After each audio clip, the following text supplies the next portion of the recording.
Hola, som el grup dels estudiosos. En aquest PowerPoint us explicarem la introducció als ibers i els celtes. Ara us passo amb el meu company Jan.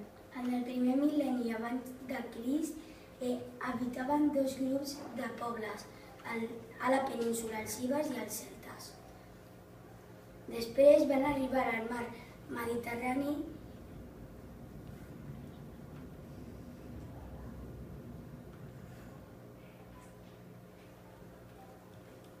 els pobles colonitzadors, els fenicis, els grecs i els cartaginesos. Ara us passo amb la meva companya Maria.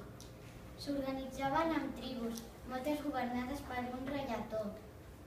La població es dedicava a la ramaderia i l'agricultura. Els artesans fabricaven recipients de ceràmica, espases de ferro i teixits de llana i lli. Ara us passo a l'esfera amb la matèria Pol. Vivien en pobles emmurallats i elevats anomenats castres. Les cases eren circulars, distribuïdes de manera desordenada. Els celtes s'organitzaven en tribus. Ara us passo amb el meu company Jan. El comerç era una activitat poc habitual. Ara us passo amb la meva companya Berta.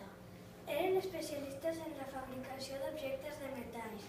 La majoria de la població es dedicava a la ramaderia i l'agricultura.